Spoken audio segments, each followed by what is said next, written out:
ढोलकपुर गांव में रानी नाम की चिड़िया रहा करती थी। रानी के पति की मौत एक दुर्घटना से हो गई थी। रानी पेट से गर्भवती भी थी। कलमोही, अब तू सारा दिन ऐसे ही रोती रहेगी तो घर का काम कौन करेगा? माँ जी, मेरे पेट में दर्द है। आपको तो पता ही है ना, मेरा 9वां महीना चल रहा है। मुझसे तो उठा भी नहीं जाता, मैं काम कैसे करूँगी? हाय हाय, देखो तो जरा, एक तो मेरे बेटे को खा गई और अब आराम करने के बहाने ढूंढ रही है। जल्दी से जा और खाना बना कर ला, मुझे बहुत जोरों की भूख लगी है। रानी चिड़िया अपने घोंसले से उठकर सामने किचन में जा ही रही होती है कि तभी रानी चिड़िया दर्द से बेहाल होकर नीचे गिर जाती है। रानी चिड़िया के गिरने से सर पर गहरी चोट आ जाती है और खून बहने लगता है। तभी जल्दी से वहाँ रानी की सास बुलबुल और लूसी आते हैं। अरे बुलबुल, ये क्या हो गया? ये कैसे गिर गई? अरे गिरी कैसे है वो छोड़िए जी, इससे छुटकारा कैसे पाएं वो सोचिए। अगर अभी कोई हमें ऐसे देख लिया तो इसका इल्जाम हमारे ऊपर ही आ जाएगा। एक काम करते हैं, इसे थोड़ी देर यहीं छोड़ देते हैं। जब ये मर जाएगी तब इसे हॉस्पिटल लेकर जाएंगे। हाँ जी, आप बिल्कुल सही कह रहे हो। कम से कम हमें इससे छुटकारा तो मिलेगा। कुछ समय बाद रानी के घर वाले उसे हॉस्पिटल लेकर आते हैं। डॉक्टर चिड़ा बुलबुल से कहता है, हम आपके बहू को तो नहीं बचा पाए, लेकिन उनकी बेटी सही सलामत है। अरे बुलबुल, ये तो सोने पे सुहागा हो गया। बिना कुछ करे धरे भी इस चुड़ैल से छुटकारा मिल गया। बात तो आप बिल्कुल सही कह रहे हो, लेकिन इसकी बेटी का क्या करें? बुलबुल और लूसी उस बच्चे को लाकर एक जंगल में छोड़ देते हैं। वो बेचारी बच्ची भूख के मारे रोई जा रही थी। रानी चिड़िया तो मर चुकी थी। वहीं रानी चिड़िया की आत्मा भगवान के पास जाकर कहती है, हे भगवान, तूने मुझे अपने पास बुलाया है, अब तू ही मेरी मदद कर। मेरी छोटी सी बच्ची का कोई नहीं है, मुझे थोड़ी सी शक्ति दे दे ताकि मैं अपनी बच्ची का ध्यान रख सकूं। जब वो थोड़ी बड़ी हो जाएगी तब मैं तुम्हारी शरण में आ जाऊंगी। दे दे भगवान, शक्ति दे दे। भगवान रानी चिड़िया की प्रार्थना सुन लेते हैं और रानी चिड़िया कुछ समय के लिए चिड़िया के रूप में आ जाती है। इधर चीकू चिड़िया घोंसले में बैठी हुई थी। तभी अचानक से सांप आ जाता है और वो चीकू को काटने ही वाला होता है कि तभी रानी चिड़िया आकर उसे बचा लेती है और एक पेड़ पर आकर बैठ जाती है। धन्यवाद भगवान जी, धन्यवाद। जिसका कोई नहीं होता उसका भगवान होता है। रानी चिड़िया चीकू को लेकर जा रही होती है। रानी सोचती है, मैं इसे रखूंगी कहाँ पर? इसके लिए तो घर भी होना चाहिए। तभी रानी को सामने एक शौचालय दिखता है। रानी शौचालय को अच्छे से साफ करती है और वहीं पर अपनी बच्ची के साथ रहने लगती है। भगवान, आपने मुझे शक्ति तो दे दिया, मगर मैं खुद मेहनत मजदूरी करके अपनी बच्ची को पालूंगी। रानी चिड़िया काम मांगने के लिए पड़ोस के गांव में जाती है। मेम साहब, मुझे काम की बहुत जरूरत है, कृपया मुझे एक काम दे दो। अगर मैं काम नहीं करूंगी तो मेरी बच्ची भूखी मर जाएगी। ठीक है ठीक है, अब रोना बंद करो। तो बताओ, तुम क्या काम कर सकती हो? जो आप काम बताएंगे वो मैं करूंगी। घर के साफ सफाई के अलावा बाहरी काम भी कर लेती हूँ। फिर रानी चिड़िया मेम साहब के घर का सारा काम कर देती है और मेम साहब रानी चिड़िया का काम देखकर बहुत खुश होती है और कहती है, तूने तो बहुत अच्छे से काम किया। ये लो, कुछ ताजे फल हैं, खा लेना। मेम साहब, खाना मत दीजिए, थोड़ा सा मेरी बच्ची के लिए दूध मिल जाए तो वो दे दीजिएगा। फिर रानी चिड़िया दूध लेकर अपने टॉयलेट वाले घर में चली जाती है और वो अपने असली रूप में आकर चीकू को दूध पिलाने लगती है। अगले दिन, अरे सुनो रानी चिड़िया, आज मेरा बर्थडे है तो तुम बिना खाए यहाँ से नहीं जाओगी, ठीक है ना? अरे मैं ये मेम साहब को कैसे बताऊं? मैं ये खाना नहीं खा सकती, मैं चिड़िया नहीं एक आत्मा हूँ। मेम साहब, आज मुझे जरूरी काम है, मुझे जाना होगा। ये कहते हुए जल्दी से रानी चिड़िया वहाँ से चली जाती है। कभी कभी ये अजीब सा व्यवहार करती है, खाने को दो तो ये हमेशा मना कर देती है, कुछ तो गड़बड़ है। फिर मेम साहब रानी चिड़िया का पीछा करती है। ये कौन सी जगह रहती है, कितनी गंदी महक आ रही है। तभी मेम साहब रानी चिड़िया को असली रूप में देख लेती है और वो कहती है, तुमने मुझसे झूठ कहा था, मुझे इतने दिन से धोखा दे रही थी। तभी रानी चिड़िया शुरू से लेकर अब तक की हुए घटना के बारे में बताती है। तुम सच्ची हो रानी चिड़िया, तभी भगवान तुम्हारे साथ हैं। चिंता मत करो, मेरे पास एक घर है जो बहुत दिनों से खाली पड़ा हुआ है, तुम वहाँ पर रह सकती हो और जब चीकू बड़ी हो जाएगी तब तुम्हारे बाद में इसका ध्यान रखूंगी। धन्यवाद मेम साहब, धन्यवाद। ऐसे ही कई साल गुजर जाते हैं। चीकू बड़ी हो गई थी। रानी उसे छोड़कर अपने दुनिया में चली जाती है। फिर सुंदरी कवि चीकू को सारी बातें बताती है।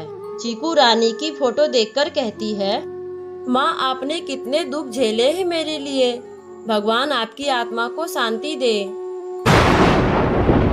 जंगल में 2 दिनों से लगातार घनघोर वर्षा हो रही थी। सब पक्षियों के घरों से दाना भी खत्म हो चुका था। माँ देखो ना, दीदी कब से सोई है, उठ ही नहीं रही है, आप एक बार उठाओ तो। चीकू बेटा उठो, बहुत देर से सोई हो। अरे ये तो उठ नहीं रही है। माँ दीदी ने सुबह से कुछ नहीं खाया है, मुझे लगता है दीदी बेहोश हो गई है। टूनी चिड़िया पानी की कुछ बूंदें चीकू के मुंह पर मारती है और फिर चीकू को होश आ जाता है। चीकू बेटा तुमने सुबह से खाना नहीं खाया, सुबह मैंने 5 दाने रखे थे ना तुम्हारे लिए, तो फिर तुमने क्यों नहीं खाया। माँ गुड़िया को बहुत तेज भूख लगी थी, इसीलिए मैंने अपने हिस्से का खाना गुड़िया को दे दिया। अजी मुझे बहुत तेज भूख लगी है, मुझे कहीं से भी खाना लाकर दो, मैं कुछ नहीं जानती। मैं कहाँ से दूँ, तुम्हें दिखाई नहीं दे रहा क्या, बाहर में कितनी तेज बारिश हो रही है। मैं तुम्हारी पत्नी हूँ, मेरा पेट भरना तुम्हारा ही काम है, कहीं से भी दो, लेकिन दो। अजीब जबरदस्ती है, मैं भी तो भूखा हूँ, फिर तुम्हें कहाँ से दूँ खाना। अगर ज्यादा तेज भूख लगी है तो पानी पी ले, मगर मुझे परेशान मत कर। एक काम करो, टूनी चिड़िया से ही मांग लाओ। लूसी मीनू की बात सुनकर टूनी के घर चला जाता है। टूनी, ओ टूनी, जल्दी से दरवाजा खोलो, मैं बारिश में भीग रहा हूँ। इतनी तेज बारिश में क्या बात है भैया, कहीं आप दाना मांगने तो नहीं ना आए हैं। होना क्या है टूनी, मीनू मुझसे दाना के लिए लड़ाई कर रही है, उसे बहुत भूख लगी है। लूसी भैया दाने के लिए तो मैं भी परेशान हो रही हूँ, एक काम करते हैं, हम दोनों जंगल में दाना लाने चलते हैं, जो भी मिलेगा हम उसे आधा आधा बांट लेंगे। ठीक है चिड़िया, वैसे भी बैठे रहने से कुछ तो मिलेगा नहीं, इससे अच्छा दाना लाने ही चलते हैं। टूनी और लूसी बारिश में दाने की खोज में निकल पड़ते हैं। चिड़िया आज दाना मिलेगा भी कि नहीं। अब आए हैं तो कुछ न कुछ लेकर ही जाएंगे, ऐसे खाली हाथ नहीं जाएंगे। दोनों दाना खोजने लगते हैं, तभी उनकी नज़र रास्ते में पड़ी एक पोटली पर पड़ती है। वे दोनों भागकर पोटली के पास जाते हैं। टूनी जल्दी से पोटली खोलती है। अरे वाह, इसमें तो लड्डू है। लूसी भैया हमारा काम बन गया, देखो हमें कितने सारे लड्डू मिले। हम दोनों एक काम करते हैं, इसमें से आधा आधा लड्डू बांट लेते हैं। टूनी बहुत खुश थी, मगर लूसी के दिमाग में कुछ अलग ही खिचड़ी पक रही थी। चिड़िया वो देखो, उधर से झोपड़ी में किसी के रोने की आवाज आ रही है, चलो देखते हैं, कहीं कोई बारिश में फंसा तो नहीं है ना। लेकिन लूसी भैया मुझे तो कोई आवाज नहीं आई, फिर भी आप कहते हो तो चलो एक बार देख लेते हैं, हो सकता है कोई सच में फंसा हो। फिर दोनों झोपड़ी के पास पहुंच जाते हैं। चलो लूसी भैया अंदर देखते हैं। चिड़िया बहन, झोपड़ी में कितना अंधेरा है, मुझे अंधेरे से बहुत डर लगता है, आप ही देख कर आओ। आप तो एक नंबर के डरपोक हो, रुको मैं ही देख कर आती हूँ। टूनी पोटली लूसी को देकर झोपड़ी में घुस जाती है। लूसी तो इसी पल का इंतजार कर रहा था। लूसी झोपड़ी का दरवाजा बाहर से बंद कर देता है और पोटली लेकर वहाँ से भाग जाता है। अच्छा तो ये तुम्हारी चाल थी, मैं समझ नहीं पाई, अब मैं क्या करूँ, घर कैसे जाऊंगी, मेरे बच्चे मेरा इंतजार कर रहे होंगे। अरे बेटी, तुम कौन हो और दरवाजा किसने बंद किया? माँ जी, ये दरवाजा एक कबूतर ने बंद किया है, जो मेरा दोस्त है।